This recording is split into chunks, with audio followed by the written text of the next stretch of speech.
Rodrigo Canor Duterte, bakit ka pabidang pakawawa? Ha? Nag-eepal ka na pabidang pakawawa ka para maging relevant ka na naman sa sambayan ng Pilipino.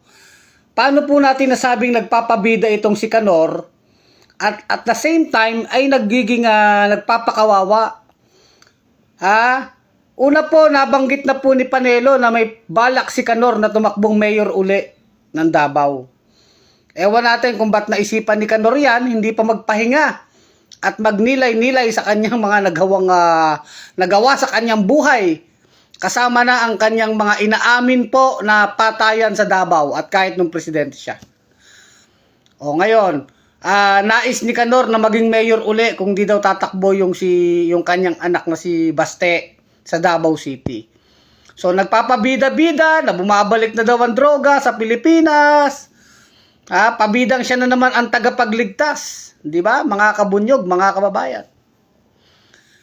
Dahil bumabalik daw ang droga, at ang mga kriminalidad. Bakit? Nawala ba ang droga? Nasugpo mo ba ang droga, Duterte, nung ikaw ang nakaupo?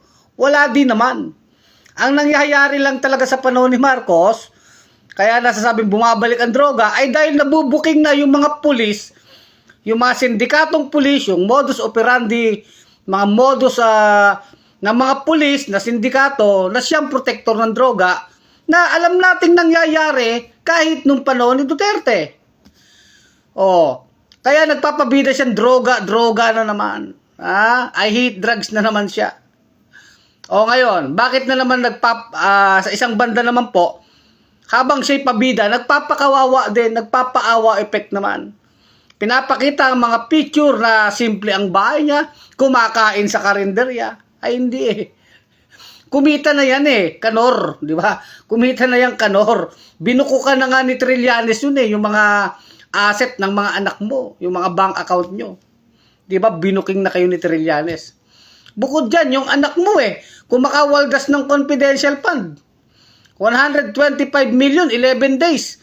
Nung mayor ng Davao, 460 million taon-taon ang confidential fund.